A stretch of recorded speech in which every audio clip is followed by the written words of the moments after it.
So let's look at another aspect of it. All right. Let's talk about eaters of time. You know, there are different things that eat your time up, right? I'm going to give you, let me count. 1, 2, 3, 4, 5 things. 5 things, 5 spirits, 5 whatever that will eat your time and waste your years. Number 1 is fear. Fear of what? Fear of success, fear of failure, fear. Well, guess what? If you never do nothing with what you start, what you create, or if you never create, you'll never know what's on the other side of it. And if you allow fear to keep you from finishing, from doing anything, then you are literally allowing fear to eat your time. What you don't do today, right, because of fear, and then you build yourself up and say 10 years from now, you do it 10 years from now. I'm here to say fear ate 10 years of your life because you could have did it all along. Don't let fear eat up your time. Instead of allowing fear to eat your time, how about you just tell fear it can go? You just fire fear. Say, I don't need you to be the battery in my clock anymore. What do batteries do? They give power to the clock so that the clock can tell you what time it is, right? So when you give fear power, you're now giving fear the power over your time, right? And what fear does is it eats up, it swallows up that time because why? You've given it power. You're feeding it, right? And now that you're feeding it, you are malnourished because what was supposed to be something that was going to grow you, build you, satisfy you, uh nurture you, cultivate you, has been drained from you, taken from you. All right, fear. Procrastination. Procrastination eat up your time. I can't tell you how many times, and I'm telling you all this from life experience, right? That I have laid on the couch. I even tried to do that this morning. We had prayer at 5 a.m., y'all. I went back to sleep. There were text messages that came through. There were emails that came through. My phone was right by my head. I checked a couple and I rolled back over. The alarm went off about 4 or 5 times because I knew that the moment that I fully opened my eyes, I had to get up, sit down, and write curriculum. I had work to do. And I didn't feel equipped for the work. So what did I do? I laid there and I procrastinated. I rolled over about 4 or 5 times before I finally looked at my text message and said, all right, when the bell rang the next time. Let me tell you what happened in between that and when the bell rang. The Holy Ghost said, get up. The Holy Ghost said, this time around, see, this is why it pays not to quench the Holy Ghost. He said, this time around, you're going to push. He said, all them other years, you didn't push. You got to the wall and you just stood there. You said, He said, you fake like you was pushing, but you really didn't even give it any effort because you were procrastinating. You didn't want to put in the work. So he said, this time around, you're going to push. You don't have no options. So before the bell could even go off, I had to get up and I had to get ready. I had to respond to the text message. Say, all right, give me the such and such a time. I'm going to do da da da. And I had to put in work. I had to push past how I felt. I had to push past my feelings of inadequacy. I had to push past my fears. I had to push past the times when it didn't work. And I had to get her done. I had to sit down. I had to finish the ebook. I had to make sure everything was together for y'all. Procrastination was trying to eat up that time. I'm going to give it to procrastination. It ate up about a good hour and a half. But the Lord redeemed that time when I sat down and I began to work. See, the beautiful part about being children of the Most High God is that even with these practical things, right? Where it will look like fear stole 10 years and procrastination ate up an hour and a half, God will redeem back the time with your obedience. If I would have laid there a little longer, guess what? I might not have got finished. I might not have had anything to give to you all other than me speaking. But I didn't want that. I had an outcome. I had a goal. And because I did not quench the Holy Ghost, and because I told procrastination, get out of here, I'm getting up, guess what? God redeemed that time that as soon as I sat down to type, I got it done. You know what procrastination is like? Yeah, y'all ever had a weighted blanket? That's what it's like. It just lays on you. And it gets you so comfy that you don't want to move from that spot. And what do you have to do with a weighted blanket, right? You have to throw it off of you. Hold on. See, this is how prioritizing. People want to hit you up and say, can you? And then guess what I'm about to say? Unfortunately, I cannot. Life in action, y'all.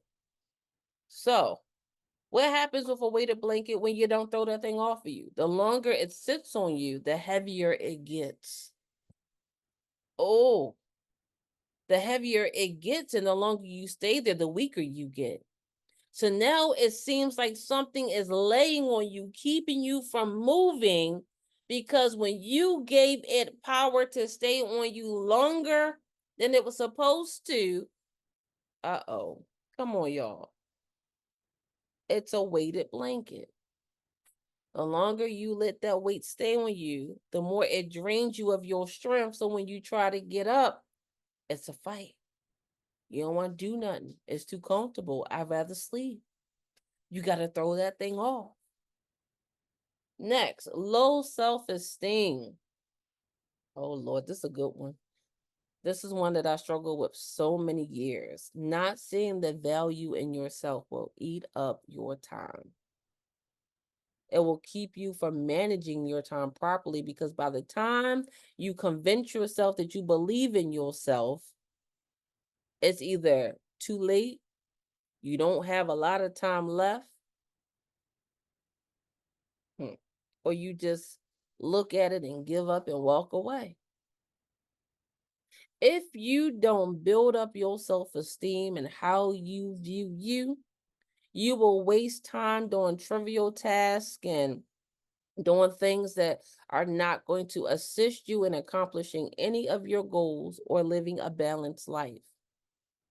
You're going to be spending, here we go, 3-4 hours trying on 4, 5, 6, 7, 20 different outfits and still never being satisfied with none because you don't like what you see. You're going to do your makeup 4 or 5 times. You did your makeup, you washed it off. You did your makeup, you wash it off. Because that wasn't the look that I don't like how I look. You're doing your hair for 4 or 5 hours. Because, oh, well, this ain't it. I don't like my hair texture. Da, da, da. I'm talking from experience. And by the time now you finally all put together, you late. Low self-esteem will delay you from your destination. You know how they talk about CP time? Talk about how, you just expect color folks just to get there late. Well, one of the bigger issues was that a lot of color folks didn't have high self-esteem.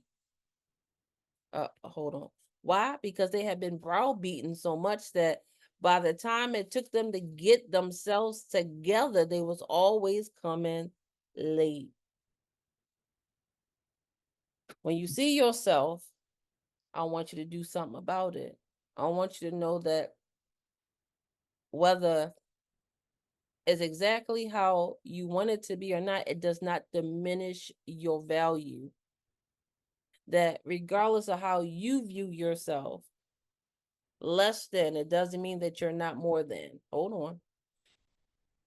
Why do I say that? Because I spent about, let's see, 45% of my life thinking I wasn't nothing because of things people said, ways people treated me, so life, the life I had to live. That by the time I realized I was something, I had so many mini MINI versions of me running around. It was crazy. I hope y'all catch that. I didn't see it, but others did. And what they did was they maximized on the fact that I didn't know my value and they tried to imitate me before I could be me.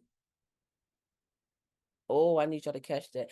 You have MINI, many yous running around imitating you while you sit in your low self-esteem, losing time. They're trying to maximize on the fact that you don't know who you are. So they'll sit around you, they'll watch you, they'll go to your social media, and they'll begin to imitate your hair, the hair that you hated, that took you 4 hours to do, your lipstick, your dressing style. They'll come and they'll show up and they'll listen to you talk. And the next thing you know, they start sounding like you, but you hate your voice. You have many yous, MINI, running around because they see your value even when you don't. Don't let another day go by where low self-esteem gets to talk to you, because that's what it does. Low self-esteem is a voice that says you're not enough, that you do not add up. And when you don't feel like you're enough and that you add up, you're less likely to maximize your time, and you'll find yourself doing all this busy work, all these little things to try to make yourself feel important, but it never amounts to the big thing that you're called to do. Low self-esteem. All right, got two more. Stress and anxiety. I'm gonna put that in one. Stress and anxiety. Stress and anxiety will eat up your time. Your clock will go tick, tick, tick, tick, tick, tick, tick, tick, tick, all crazy, because you are stressing about things that are out of your control. And the things that are in your control, instead of controlling them, you're stressing about them. I'll give you an example. I had one of my babies come to me and she was like, "Mommy, mommy, mommy, you know, the money that I was supposed to give, daddy, I was holding on to, I spent it on ice cream. Where's my money? I can't find my pocketbook." I said, "Baby girl, calm down. Okay, first of all, you ain't gonna stress me out, okay? And second of all, you don't need to stress out, all right? Because at the end of the day, it always works out, does it not?" I tell my kids this all the time. I don't care what it looks like, babies. You've seen how God comes through. At the end of the day, it always works out, right? So instead of stressing, calm down and let's look at what's going on and come up with a solution. See, if you spent more time being solution driven, stress wouldn't have any room. You know what it's like with stress? You ever been in a room and it felt like all the air was sucked out of it? That's what stress does. It sucks out all the air out of the room. And now you sitting in there, it's dry, it's hot, you're heaving, and you can barely think because everything's constricted. But if you allow yourself to be more solution oriented and be like, "Listen, all right, I see what it is. I can't do nothing. If it's something you can't do nothing about right now, I can't do nothing about that right now. So what I'm going to do is I'm going to put this to the side and I'm going to come back to it. Or I see what it is and I can do something about this. I'm going to breathe and I'm going to pace my way through it as I activate and work the solution." If you can't see a solution, guess what? Then no better time than that moment to say, "I'm taking a break." When's the last time you said, "I'm taking a break"? And not just so you can get your 15 minutes of work. When's the last time you came home and everything was all over the place and you said, "I'm taking a break"? When's the last time you were talking to someone, it was over, you said, "You know what? I gotta go take a break"? When's the last time you chose you and your mental health? Take a break. Because sometimes when you walk away from the stress that would trigger and the anxiety that would trigger, then clarity comes. Take a break. Control what you can control, and the things that you can't control, understanding that your Father controls it all. Take a break. I'm going to say that one more time. Control what you can control. But for the things you cannot control, understanding that your Father, Abba, controls it all, take a break. Walk away. Go breathe. Breathe through it. Pace yourself through the solution and be more solution oriented than stress and problem oriented. And then you'll find that you've added time onto your time. The less time you stress, the more time you have to work the solution. The less time you're panicking and having anxiety about it, the more time you have to actually work the solution.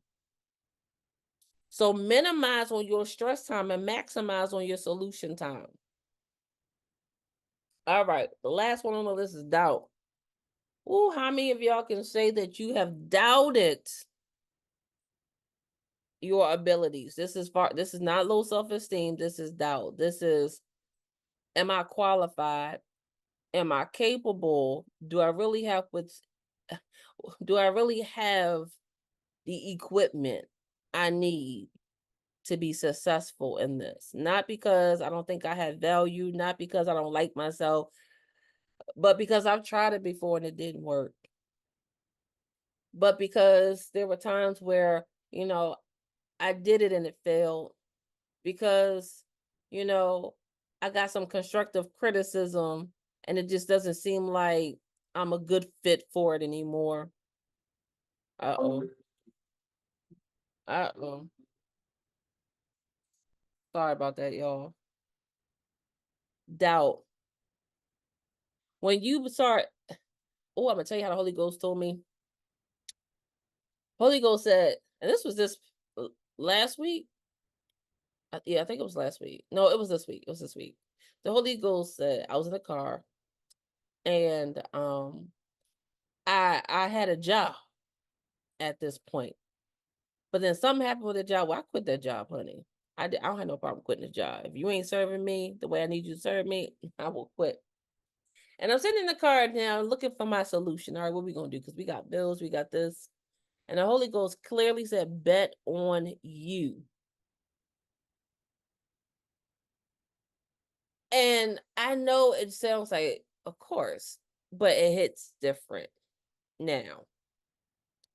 Bet on you. Y'all are so quick to bet on everyone else and their ability and what they can do and what they got and that you are not betting on yourself the same way.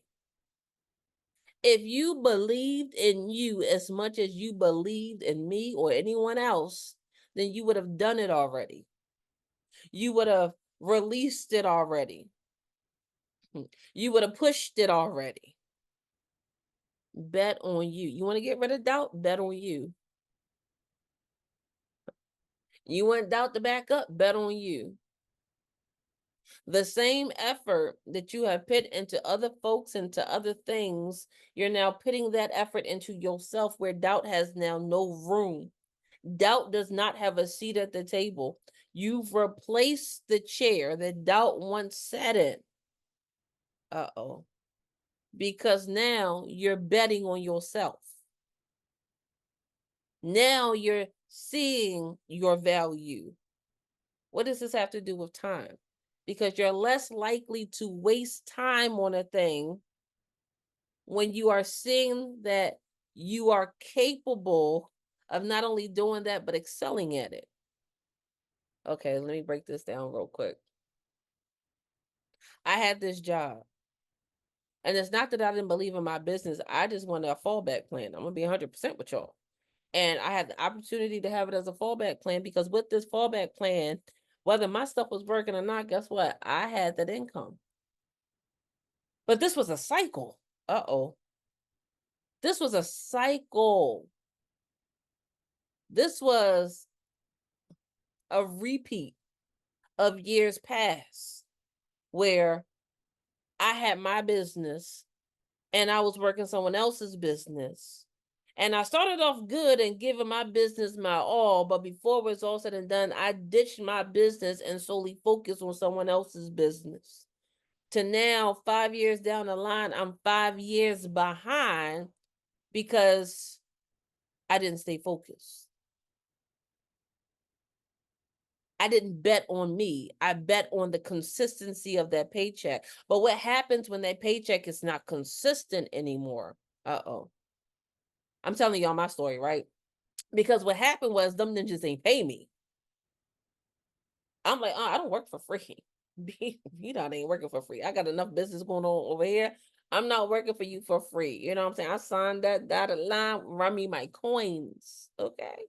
And when the pay date came and there was no money in my account, and this was the third time in a year they messed with my money, they got my resignation.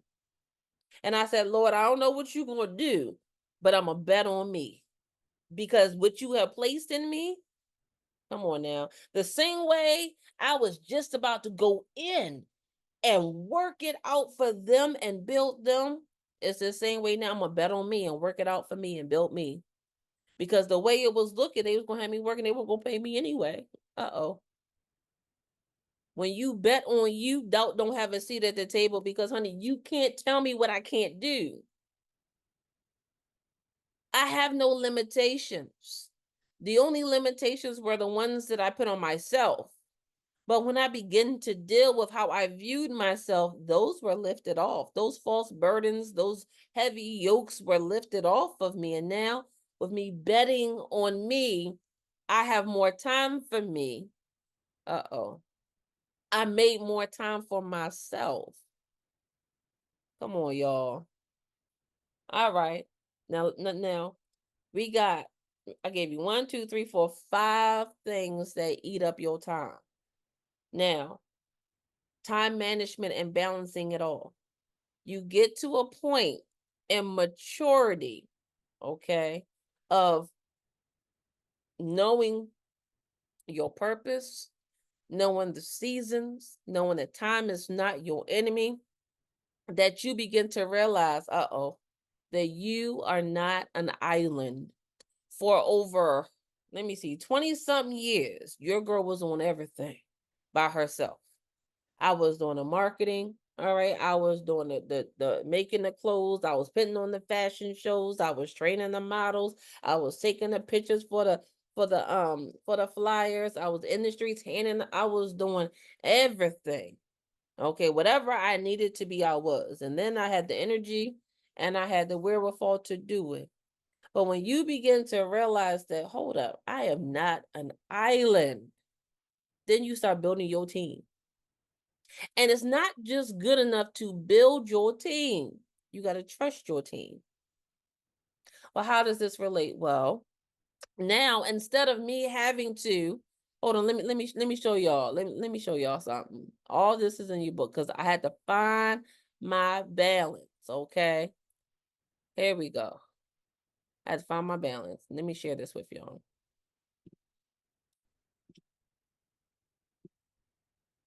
All right. So in your book, you're going to see this, right? And it's going to be explained in your book what you're going to do. You're going to write out your task, and then you're going to plot your tasks on like a weekly appointment book to kind of see, where you have time and where you don't have time, okay? When I began to build my team and realize that I was not an island, I began to clear up my time. So things that I would normally do, like drop off the kid, I could delegate. Well, maybe the dad can drop off the kid. Maybe the brother or the sister can do it.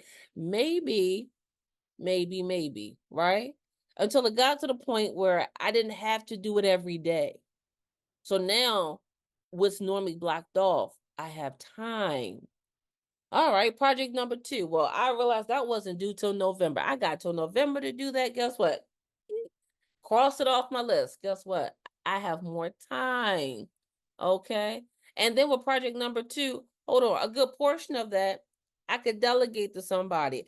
Yeah, I can draw, but I don't feel like illustrating this book. If I was going to illustrate this book, I would have been did it. We 7 years in. I'm going to outsource. Come on, y'all. I'm going to outsource and delegate this to somebody else to give it back to me to now complete what I need to complete. All right, on my list of things to do, I had meal prepping 2 dinners on Tuesday to kind of eliminate me having to cook every day, right? I cross it off my list. I can either eat leftovers or I can order out that one day. I can treat myself. Okay. Time is opening up. Can't practice. Again, relying on my team. Guess what? Mama, daddy, grandmama, whoever. Maybe y'all can help me out. Great. Now I don't have to go to the practice, sit there, and then come home late. I have more time. Cleaning 2 rooms. That got crossed out. Why? Because hold up, y'all. Kids, get in here. I love y'all, but you doing the dishes, you cleaning the bathroom, you sorting the laundry. I'm delegating. And in delegating and in building my team, I'm freeing up my schedule so that I have more time. And I'm able to balance what I have better. Okay. If you don't have um say you don't have the whole co-parenting thing going on, say you don't have a mama and daddy to help, can I tell you, don't sleep on your friends, your real friends. I'm not talking about the ones that you sideline. I'm talking about the God-given ones that you can call up and say, mama need a break. All right, I'm on my way. Or okay, I can come over there and I can take the kids for the day and you can have some time to yourself. Don't sleep on the ones that God has connected you to that can help you. Hey, I got this big project on my thing, and normally I would be able to do it all, but here are the different tasks. Is there anything on this list you think you can help me with? Don't sleep on your team.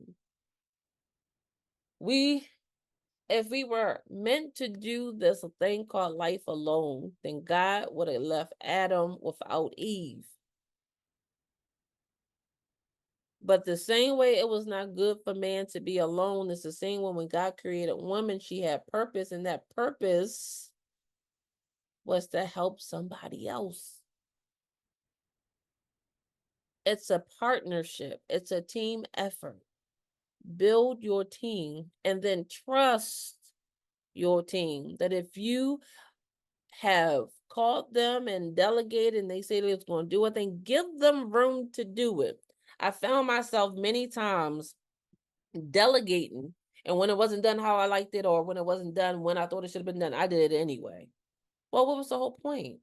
Not only does it put a breach or distance between you and the person you asked, but it's a violation of trust because you didn't even give me an opportunity to do it before you just took control. That's controlling issues. And now you want to be overwhelmed, you want to be stressed out, you want to be whatever, but you didn't trust the team that you were building. Give them room to get it done. As long as it's not messing up with your due date, give them room. Give them room. And the last thing that I'm going to say, we got so many nuggets that was dropped, but last but not least, when do you choose you? When do you choose you? The balancer cannot balance if their core isn't strengthened. So you can have all these things on your plate, you can have all these balls or activities that you're balancing, but if you are not strengthened, it's all going to fall at some point in time. When do you choose you? When do you take care of you? When do you think of you? When do you find time for you? I'll guarantee you that when you begin to find time for yourself, you'll find time for everything else around you because you'll be able to place it in its respective position and its respective category of high priority, medium priority, and low priority. There's some phone calls I don't answer. There's some emails I don't respond to. It could even be my kids. You got to be able to discern, oh, that's just foolishness today. I don't have time for it. Because if I entertain it and that's 3 hours out of my life that I'm going to be angry, then I'm not going to be able to get back. So you got to be able to discern, and you got to be able to prioritize you and choose you, or else everything that you're trying to do, everything around you is going to come crumbling because you won't be strengthened. You won't be strengthened.